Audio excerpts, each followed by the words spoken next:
దివ్యాత్మ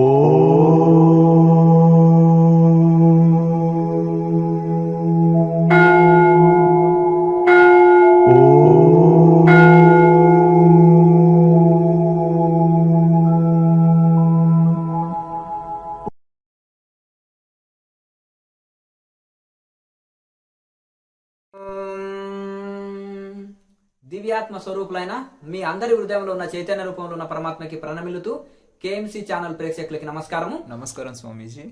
నమస్కారం అండి. మనము ఇప్పుడు భగవద్గీత గురించి చెప్పుకుంటున్నాం కదా. అయితే భగవద్గీతలో మనము ఇప్పటి వరకు 28 భాగాలు చెప్పుకున్నాము. ఇప్పుడు 29వ భాగంలోకి వచ్చినాము. ఇప్పుడు 13వ అధ్యాయంలోకి ప్రవేశించినాము. క్షేత్రజ్ఞ విభాగ యోగ. ఇందులో మనము అయితే కృష్ణ పరమాత్మ చెప్తున్నారు, ఇదం శరీరం కౌంతేయ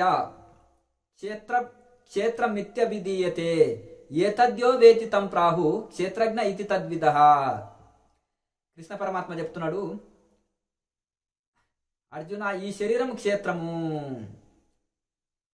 అయితే ఈ క్షేత్రమును గూర్చి ఎరింగిన వారిని క్షేత్రజ్ఞుడు అంటారు అని ఆత్మజ్ఞానులైన వాళ్ళు సమస్త ఋషుల యొక్క ఆశయం ఇది అని చెప్తున్నారు. అంటే క్షేత్రం అంటే ఇప్పుడు మనం మామూలుగా పొలంని క్షేత్రం అంటారు, అందులో ఉండే బీజాన్ని క్షేత్రజ్ఞుడు అంటున్నారు. ఈ శరీరం అంటే క్షేత్రము, ఇందులో ఉండే ఆత్మని క్షేత్రజ్ఞుడు అని చెప్తున్నారు.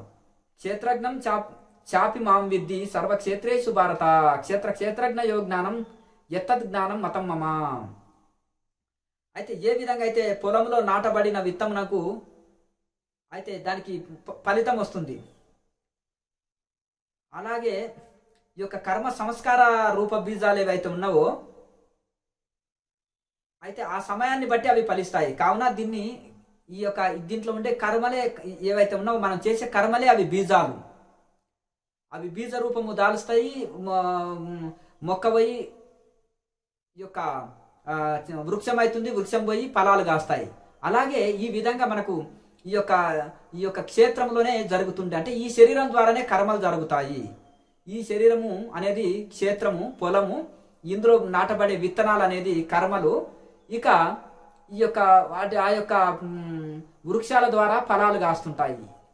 కనుక ఈ యొక్క శరీరంతో మనము కర్మలు చేస్తుంటాం కనుక ఇది క్షేత్రము అని అంటున్నారు శరీరాన్ని. అయితే ఈ అన్ని క్షేత్రాలలో, శరీరం అన్నప్పుడు ఈ అన్ని క్షేత్రాలలో ఉండే జీవాత్మని నేనే అని తెలుసుకొనుము. క్షేత్రజ్ఞులకు సంబంధించిన జ్ఞానము అనగా అయితే ఈ యొక్క వికార సహిత అంటే త్రిగుణాత్మకమైన ప్రకృతి. అయితే ఈ ప్రకృతి అంటే ఏంటిదంటే 3 గుణాలే. అంటే వికార సహిత అంటే ఈ 3 గుణాలే ఈ ప్రకృతి. కనుక ఈ 3 గుణాలని, ఈ 3 గుణాల వికారాలని వీటిని ప్రకృతి అన్నారు. అయితే నిర్వికార పురుషుణ్ణి, ఈ యొక్క నిరాకార పరమాత్మని ఇక్కడ భగవంతుడు అంటున్నాడు. అంటే ఈ యొక్క 3 గుణాలేమో ప్రకృతి, నిర్వికార పురుషుల తత్వమును గూర్చి తెలుసుకొనుటయే జ్ఞానం. అయితే ఈ యొక్క కనిపించకుండా ఆత్మ ఉంటుంది కదా సూక్ష్మంగా, ఆ నిరాకార పరమాత్మ గురించి తెలుసుకునేదే జ్ఞానం అనేది నా అభిప్రాయము అని కృష్ణ పరమాత్మ అంటున్నారు. అయితే ఇదేమో శరీరం అంటేనేమో క్షేత్రము, ఇంట్లో ఉండే ఈ యొక్క క్షేత్రం అంటే ఇదొక ప్రకృతి, 3 గుణాలు. ఇంట్లో ఉండే నిరాకార పరమాత్మనే ఆత్మ. తత్క్షేత్రం యచ్చయాచుక్త యద్వికారి యతచ్చయతు సచయో యత్ ప్రభావచ్చ తస్సమాసేన మేసృను. క్షేత్రం అనగా అది ఎట్లుండును, దాని వికారములు భావములు ఏవి, ఆ వికారములు దేని నుండి ఏర్పడినవి, అట్లే క్షేత్రజ్ఞుడు అనగా ఎవరు, అతని ప్రభావం ఏమి, ఆ వివరంలో అన్నిటినీ సంక్షిప్తంగా చెప్తాను విను అర్జున. అసలు క్షేత్రం అంటే ఏంటిది, దానికి కలిగే వికారాలు అంటే ఏంటిది, అసలు ఈ క్షేత్రం అనేది ఎట్లా ఏర్పడ్డది అంటే, ఈ క్షేత్రం అంటే ఇది శరీరం. అది శరీరం అంటే ఏంటిది, శరీరంలో ఉండే వికారాలు ఏంటిది, శరీరంలో ఎట్లా ఏర్పడ్డది, దానికి క్షేత్రజ్ఞుడు ఎవరు, అంటే ఆ శరీరంలో ఉండే ఆత్మ ఎవరు అనేది నేను సంక్షిప్తంగా దాన్ని సూటిగా చెప్తాను 2 ముక్కల్లో అని చెప్తున్నారు. ఋషిభి బహుదా గీతం చందోభిర్ విధై పృథక్ బ్రహ్మసూత్ర పదచ్చైవ హేతుమద్భి వినిశ్చితై. అయితే ఈ విధంగా క్షేత్రజ్ఞుల తత్వజ్ఞానము, శరీరము ఆత్మల గురించిన జ్ఞానము, ఈ యొక్క క్షేత్రజ్ఞుల జ్ఞానం అంటే క్షేత్రం అంటే శరీరము, క్షేత్రజ్ఞుడు అంటే అందులో ఉండే జీవాత్మ, నిరాకార రూపంలో ఉండే జీవాత్మ. ఇట్లా ఈ క్షేత్రజ్ఞుల జ్ఞానము, జీవాత్మ లేనిది శరీరం నిలవదు, ఆ జీవాత్మతోటే శరీరం నిలపబడుతుంది. అయితే ప్రాణం అంటే వాయువే, వాయువు అంటే శరీరం, చనిపోయిన శరీరంలో కూడా వాయువు ఉంది. ప్రాణవాయువు చేత శరీరం పోషింపబడుతుంది కానీ ప్రాణవాయువు శరీరం కాదు. జీవాత్మ శరీరంలో ఉంటే జీవం ఉంటుంది, జీవాత్మ శరీరం నుంచి వెళ్ళిపోతే మరణం ఉంటుంది. కనుక ఇంట్లో ఉండే ఆ జీవాత్మనే క్షేత్రజ్ఞుడు అంటున్నారు. అది పరమాత్మ యొక్క అంశ. ఇప్పుడు సముద్రంలో నీళ్లు, చెంబులో నీళ్లు ఒకటే. ఆ సముద్రంలో నీళ్ళే చెంబులో ఉన్నాయి. అలాగే ఈ శరీరాలలో అన్ని క్షేత్రాలలో అంటే అన్ని శరీరాలలో ఉండే జీవాత్మ పరమాత్మ యొక్క అంశ. ఇది ఖండ ఆత్మ, అది అఖండ ఆత్మ. కనుక ఇక క్షేత్రజ్ఞుల తత్వమును గూర్చి ఋషులెల్లరూ బహువిధాలుగా చెప్తున్నారు. అంటే నానా రకాల గీతలు, నానా రకాల ఛందస్సులు, నానా రకాల ఋషులు అందరు కూడా ఈ క్షేత్రజ్ఞుల జ్ఞానం గురించి రకరకాలుగా చెప్తున్నారు. వివిధ వేద మంత్రములు వేరువేరుగా తెలిపినవి. అట్లే బ్రహ్మసూత్రాలు పదముల కూడా నిశ్చయాత్మకవు, హేతుకముగా తేటతెల్లం చేసినవి. అయితే ఈ యొక్క బ్రహ్మసూత్రాలు కూడా ఈ జీవాత్మ పరమాత్మల గురించి కూడా అవి కూడా చక్కగా ఈ యొక్క బ్రహ్మసూత్రాలు కూడా చెప్పినవి. ఉపనిషత్తులు, వేదము ఇవన్నీ కూడా చక్కగా ఈ జీవాత్మ పరమాత్మల గురించి చక్కగా చెప్తున్నాయి అని కృష్ణ పరమాత్మ చెప్తున్నారు. మహాభూత అహంకారో బుద్ధిరవ్యక్తమేవచ ఇంద్రియాని దశైచంక పంచేంద్రియ గోచరాహ.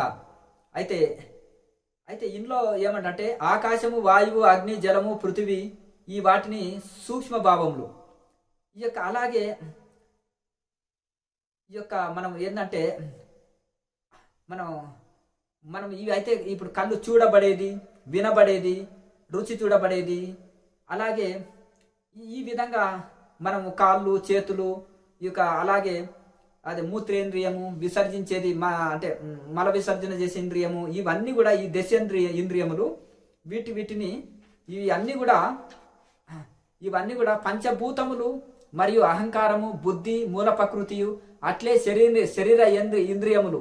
ఇప్పుడు ఇంతవరకు చెప్పుకున్న అవన్నీ దశేంద్రియాలు, అలాగే మనసు, అలాగే పంచేంద్రియాలతోటి ఇప్పుడు కన్ను, చెవు, ముక్కు తోటి చూసేది ఏమిటిది? శబ్ద, స్పర్శ, రూప, రసగంధాలు. ఇప్పుడు మనం శబ్దం చెవుతోటి వింటాము, స్పర్శం చర్మంతో చూస్తాము, రూపం కన్నుతోటి, రసం అంటే నాలుకతోటి రుచి చూస్తాము, గంధం అంటే ముక్కు ద్వారా వాసన చూస్తాము.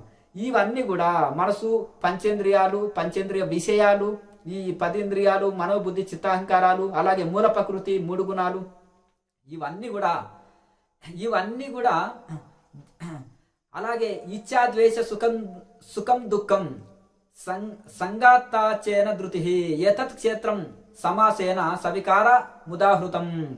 ఇట్లా అలాగే ఇచ్ఛా, ద్వేషము, సుఖము, దుఃఖము, ఈ స్థూల శరీరం కనిపించేది, ఇందులో ఉండే సూక్ష్మమైన ఆత్మస్వరూపము. అదే సూక్ష్మ శరీరం అంటే ఆత్మ, స్థూల శరీరం అంటే కనిపించే కంటికి కనిపించే ఈ శరీరము. చైతన్యం అంటే ఇందులో ఉండే జీవాత్మ. అలాగే అలాగే ద్వితీయ వికారాలతో కూడిన క్షేత్రజ్ఞ స్వరూపము సంక్షిప్తంగా చెప్పబడినది. వీటినన్నిటి కూడా క్షేత్ర స్వరూపము. ఈ అన్ని క్షేత్రంలోకి వస్తున్నాయి అంటున్నారు. ఇప్పుడు మనోబుద్ధి, చిత్తాహంకారాలు, మూఢ ప్రకృతి, అట్లా దశ ఇంద్రియాలు, వాటి విషయాలు, అలాగే ఇచ్ఛా, ద్వేషము, సుఖము, దుఃఖము, ఇవన్నీ చైతన్యము, ఇవన్నీ ధృతి, వికారాలు, ఇవన్నీ కూడా క్షేత్ర స్వరూపము, ఈ శరీరం యొక్క స్వరూపాలు అని చెప్పడం జరుగుతుంది. అయితే ఇక్కడ తర్వాత అమానిత్వ మదంవిత్వాత్ అహింసా క్షాంతిరార్జవం ఆచార్యోపాసనం శౌచం స్థైర్యమాత్మ వినిగ్రహ. అయితే ఇంకా ఇది మూల ప్రకృతి.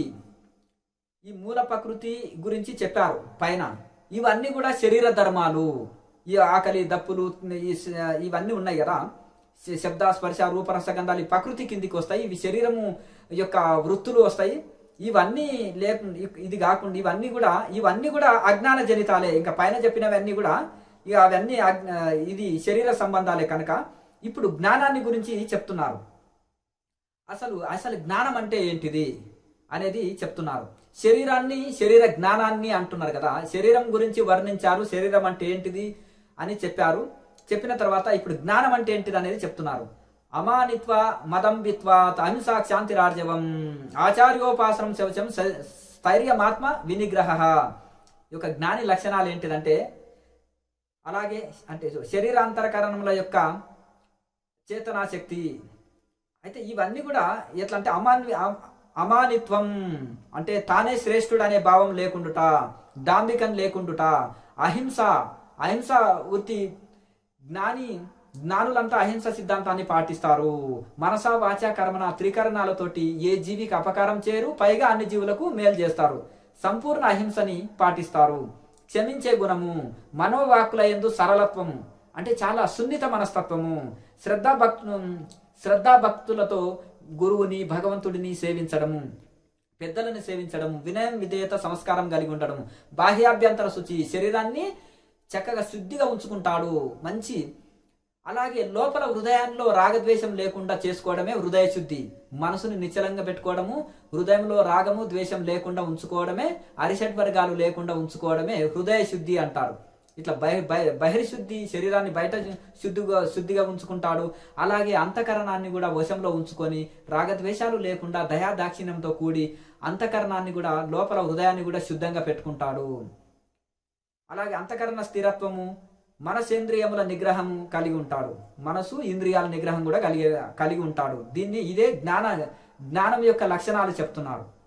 ఇంకా చెప్తున్నారు కృష్ణ పరమాత్మ చెప్తున్నారు. ఇంకా ఇంద్రియార్థేషు వైరాగ్యం అంటే ఇంద్రియాలకు అర్థాలంటే, ఇంద్రియ అర్థాలంటే ఏంటిది? ఇక్కడ కన్నుతో చూడబడేది, కన్ను అదే యొక్క కన్ను యొక్క ఆ యొక్క దాని యొక్క ఇది. చెవు వినడం అనేది చెవి యొక్క ఇంద్రియం యొక్క పని. అలాగే రుచి చూడడం నాలుక యొక్క పని. అది ఇంద్రియార్థేషు, ఈ ఇంద్రియ అర్థములు అంటారు. కన్ను యొక్క విషయము, చెవి యొక్క విషయము, ముక్కు యొక్క విషయము, నాలుక యొక్క విషయము, రుచి చూడడము, వినడము, చూడడము, ఈ అన్ని విషయాలు ఉన్నాయి కదా. ఈ యొక్క ఇంద్రియార్థేషు, ఆ ఇంద్రియ అర్థాల యందు, ఇంద్రియ విషయాల యందు వైరాగ్యం కలిగి ఉండాలి. ఇప్పుడు కళ్ళు, చెవులు, ముక్కు ఇవన్నీ ఉంటాయి, కానీ వాటి మీద ఆసక్తి. కళ్ళుండి గుడ్డివాడు, చెవులుండి చెవిటివాడు, నాలుక ఉండి మూగవాడు. అట్లాగే ఒక చర్మం ఉండి జడమైన వాడు అంటే జడమైన వాడిలాగా ఉంటాడు. చర్మం ఉంటుంది కానీ స్పర్శ మీద దృష్టి ఉండదు. విన్నది, కన్నది, చూసింది, తిన్నది, చూసింది, మరి ఇవన్నీ మళ్ళీ కోరడు. వాటి మీద ఆసక్తి లేకుండా అన్ని చేస్తుంటాడు. దేని మీద కోరిక ఉండదు.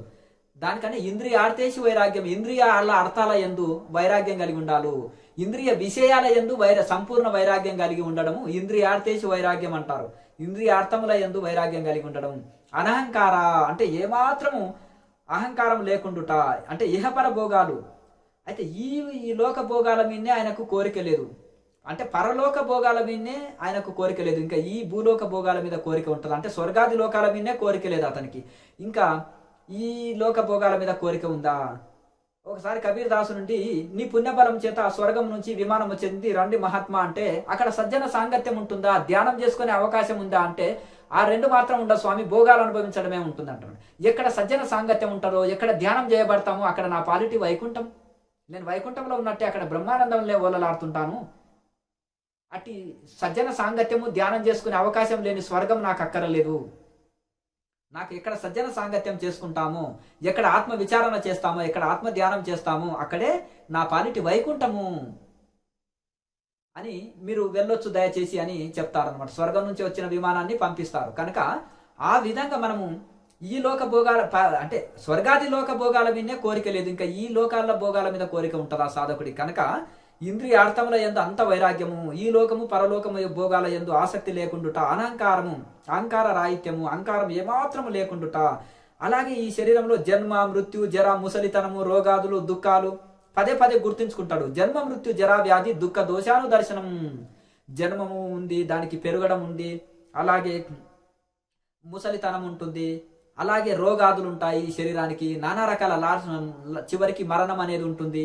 ఇవన్నీ కూడా జన్మ, మృత్యు, జరా, వ్యాధి, ఈ వీటిని జన్మము, మృత్యువు, దుఃఖము, వ్యాధులు ఇవన్నీ దుఃఖ దోషాను దర్శనం. ఈ దుఃఖాలని దర్శిస్తాడు అంటే ఎప్పటికీ తెలుసుకుంటుంటాడు, ఎప్పుడు విచారణ చేస్తుంటాడు. ఈ శరీరం అంతా రోగము నొప్పి బాధతో కూడుకున్నది, ఎప్పటికోసారి చనిపోయేదే. దీనికి పెరుగుట అంటే పుట్టుట, పెరుగుట, వృద్ధి నొందుట, ముసలితనము, రోగాదులు, మరణము ఇవన్నీ కూడుకొని ఉంటుంది. ఈ అన్ని దోషాలతో కూడుకునే ఉన్నది ఈ శరీరము అని పదే పదే ఎప్పుడు గుర్తు దుఃఖ దోషాలని దర్శనం చేసుకుంటుంటాడంతా ఈ యొక్క. కనుక ఇవన్నీ పదే పదే గుర్తు చేసుకుంటుంటాడు జ్ఞాని అయిన వారు. అలాగే అట్లా ఈ విధంగా అనేకంగా ఇది ఆసక్తి రణభిస్వంగా పుత్ర దారా గృహాదిషు నిత్యంచ సమచిత్తత్వం ఇష్టానిష్టోపపత్తిషు. అయితే ఈ విధంగా అయితే ఇప్పుడు అంటే నిజమైన స్వచ్ఛమైన వ్యవహారము ద్రవ్యశుద్ధి. అట్టి ద్రవ్య అంటే ఏదైతే ఉంటుందో అంటే ఇప్పుడు మనకు దొరికిన భోజనము ఆహార శుద్ధి ఉండాలి. అయితే మన అలాగే ఆచరణ శుద్ధి అంటే ఇప్పుడు ఏదంటే ఇప్పుడు మనం చక్కగా ఉతికిన బట్టలు కట్టడము, చక్కగా స్నానం చేయడము, దీన్ని శరీర శుద్ధి అంటారు. ఆహారం మంచి పవిత్రమైన ఆహారము, శుద్ధ ఆహారము, శాకాహారం, మితాహారం తీసుకుంటే ఆహార శుద్ధి అంటారు. ఇట్లా బాహ్యం అట్లాగే అంతరంలో అయితే రాగద్వేషములు లేకుండా ఉండడము అంతర్శుద్ధి అంటారు. ఇట్లా ఇన్ని రకాల శుద్ధితోటి ఉంటారు. అలాగే మళ్ళీ ఇంకా చెప్తాను, ఆసక్తి రణభిస్వంగా పుత్రధార గృహాదిషు. అయితే అలాగే అంటారు భార్య, పుత్రులు, ఇల్లు, సంపద మునగు వాటి యందు మమతాసక్తులు లేకుండుట. వీటిపైన ఏ ఆసక్తి లేదు. ఇప్పుడు మనం ఏంటంటే ఈ భార్య, పిల్లలు, సంసారము, సంపదల మీద ఆశ లేని వాళ్ళు ఈ ప్రపంచంలో ఎవరు ఉన్నారు? ఒక బ్రహ్మజ్ఞానులు తప్ప. కనుక వాళ్లకు అందరూ ఉంటారు, అన్ని బంధాలు ఉంటాయి, సంసారము, బాధ్యతలు అన్నీ ఉంటాయి, కానీ దేని మీద ఆసక్తి లేదు. ఇది లేకపోతే నాకు నడవదు అన్నట్టుండదు. లాయర్ మాసేకు ఆయన కూతురు చనిపోతే ఏమైనా స్పందించాడా? బ్రహ్మజ్ఞాని లక్షణం అది. శరీరం మీద భ్రాంతి లేదనడానికి రాచపుండు అయ్యి అందులో పురుగులు పడినా కానీ, క్యాన్సర్ గడ్డలో పురుగులు పడినా చెల్లించాడా రామకృష్ణ రమణ మహర్షుల వారు? గొంతు క్యాన్సర్ వచ్చి ఆయన చీము నెత్తురు నోట్లకెళ్ళి కారుతుంటే కూడా భగవంతుని తొలగించని ప్రార్థించాడా రామకృష్ణ పరమహంస? అది ఇంత అంటే దేహ భ్రాంతి లేకపోవడం, తన శరీరం మీద కానీ భార్య, పుత్రులు, ఇల్లు, సంపదల మీద ఏమన్నా ఉన్నదా? వీరబ్రహ్మేంద్ర స్వామికి, కబీర్ దాసుకు, లాయర్ మహాశయకి ఇట్లా భార్య, పిల్లలు, సంసారము, సంపదల మీద ఉన్నదా? ఇట్లా వీటి అన్నిటి మీద అంటే వీటి మమతాసక్తులు లేకుండా వీటిపైన. అలాగే ఇష్టానిష్ట వస్తు ప్రాప్తి అంటే ఒకటి ఇష్టమైంది లభించింది, ఒకసారి అయిష్టమైంది లభించింది. దాంట్లో ఏమాత్రము మనోవికారం నొందరు, దానికి ఏమాత్రము ఇది చింతించరు. ఏది జరిగినా కానీ ఇష్టమైంది జరగని, ఇష్టం లేనిది జరగని, జీవితంలో ఎట్లా జరిగినా అన్నిట్లో సమభాగం, ఎల్లప్పుడూ సమభావంతో ఉంటారు. ఇది జ్ఞాని లక్షణం అని చెప్తున్నారు. ఇంకా చెప్తున్నారు జ్ఞాని లక్షణాలు. మై చానన్య యోగేన భక్తి వ్యభిచారిణి వివిక్త సేవి లగ్వత్వం అరతి జన సంసది. అయితే ఇంకా చూడండి, ఆ జనాలు ఉండే చోట అంటే ఇష్టం ఉండదంట. మంచి ఏకాంత స్థలమే వాళ్ళు ఇష్టపడతారంట. వివిక్త సేవ లగ్విత్వం, ఒంటరిగా ఏకాంతంలో ఉండటకే ఇష్టపడతారు. 10 మందిలో ఉండటಕ್ಕೆ ఇష్టపడదు. జనాలు అంటే ప్రాపంచికులు, ప్రాపంచిక విషయవాసనలు ఉన్న జనాల ఎందు కలుసుటకు సాధకులకు ఇష్టపడదు, బ్రహ్మజ్ఞానులకు ఇష్టం ఉండదు. లోక కళ్యాణం కోసం వస్తే అంటనట్టుగా ఉండి చేస్తారు, కానీ వాళ్ళకు ఆసక్తి ఉండదంట విషయవాసన కలిగిన జనాల యందు ఉండడం. అయితే పరమేశ్వరుడైన నా యందే అనన్య యోగం ద్వారా అయితే ఇంకా భగవంతుడే తప్ప నాకు ఏదొద్దు అని భగవంతుడిలోనే ఇంకా ఏ వాళ్ళ చిత్తము ఏ విషయాల మీదకి పోదంట. ఏకభక్తి విశిష్యతే, ఏకభక్తితోటి ఉంటారు, అనేక భక్తితోటి ఉండదు. వ్యభిచారిని మనసు ఉండదు అంటున్నారు చూడండి. అవ్యభిచారిని అన్నాడు, భక్తి రవ్యభిచారిని అన్నాడు. ఇక్కడ భక్తిలో ఉంటాడు అట్లా అనమాట. అంటే వ్యభిచారిని మనసు, అవ్యభిచారిని మనసు అంటున్నాడు. వ్యభిచారిని మనసు అంటే అన్ని కోరుతుంది, అవ్యభిచారిని మనసు అంటే అది ఏది కోరదు, తన భర్తని తప్ప ప్రతిభర్త స్త్రీ ఏది కోరదు. వ్యభిచారిని అందరు తన భర్తల్ని అనుకుంటుంది, పుట్టకో భర్తను మారుస్తుంటుంది. అట్లా అవ్యభిచారిని మనసు కావాలి, వ్యభిచారిని మనసు వద్దు. అన్నిటి మీద విషయవాసనల మీదకి వెళ్ళే మనసు వద్దు. అవ్యభిచారిని మనసు కావాలి, అవ్యభిచారిని భక్తి కావాలి, వ్యభిచారిని భక్తి వద్దు అంటున్నాడు. అట్లా అందుకనే మన మనసులు భగవంతుడే తప్ప ఇంకేమి కోరుకోకపోవడం, దీన్ని అవ్యభిచారిని భక్తి అంటారు. కనుక అలాగే ఏకాంత ప్రదేశం, పవిత్రమైన ప్రదేశంలో ఉండుటకే ఇష్టపడతాము. ఏకాంతంలో జనాలుండే స్థలాలు ఇష్టం ఉండదు జ్ఞానికి. అలాగే అంటే విషయాసక్తి కలిగిన జనాల యందు ఉండడం ఇష్టపడరు వాళ్ళు చక్కగా. కనుక ఇట్లా ఇది ఒక జ్ఞానానికి లక్షణం అంట. మరి సమాజంలో జీవించే జ్ఞానుల సంగతి ఏంటిది? మరి వాళ్ళకి ఎట్లా సాధ్యమవుతుందంటే, ఒకవేళ ఉండవలసి వచ్చినా ఆసక్తి లేకుండా, వాళ్ళు ఇంకా ఎక్కడైనా ఉన్నా కానీ ఆసక్తి లేకుండా అనాసక్తిగా ఉండగలుగుతారు. అలాగే ఇంకా ఇంకా చెప్తున్నారు, ఆధ్యాత్మ అంటే ఇప్పుడు బ్రహ్మం గారు, కబీర్ దాసు జనసామాన్యంలో ఉండవలసి వచ్చింది అంటే అజ్ఞానుల సాంగత్యం చేయరు. వాళ్ళ దగ్గరికి వచ్చే వాళ్ళు కూడా సుజ్ఞానులే వస్తారు, మంచి జ్ఞానులే వస్తారు. సజ్జన సాంగత్యం అందరూ వస్తారా? రారు కదా. అందరు వాళ్ళ సాంగత్యంలో రాలేరు కదా. కాకులు అంశలు పాలులో ఇట్లా కలిసినట్టు ఆ సజ్జనులు సజ్జనులు కలుస్తారు, దుర్జనులు కలుస్తారు. కనుక వారి దగ్గరకు వచ్చేటోళ్ళు సజ్జనులే వచ్చేవాళ్ళు. సమాజంలో ఉన్న తానికి వచ్చేది సజ్జనులే. దుర్జనులు అయితే చేరలేరు కదా జ్ఞానులు. ఒకవేళ వాళ్ళు దుర్జనులో కలవడానికి ఇష్టపడరు అని అర్థం. వీళ్ళు వాళ్ళలోనన్నా కలవరు, వాళ్ళు వీళ్ళ దగ్గరనన్నా ఉండలేరు. మన సబ్జెక్ట్ ఇది కదా అని వెళ్ళిపోతారు. కనుక ఇంకా చెప్తున్నారు, ఆధ్యాత్మ జ్ఞాన నిత్యత్వం తత్వజ్ఞానార్థ దర్శనం ఏతత్ జ్ఞానమితి ప్రోక్తం అజ్ఞానం యదతో అన్యత. ఆధ్యాత్మ జ్ఞాన నిత్యత్వం, ఆధ్యాత్మిక జ్ఞానం నందు నిత్య తుష్టులై ఉంటారు. ఆధ్యాత్మిక జ్ఞానం నందు, బ్రహ్మ జ్ఞానం నందు,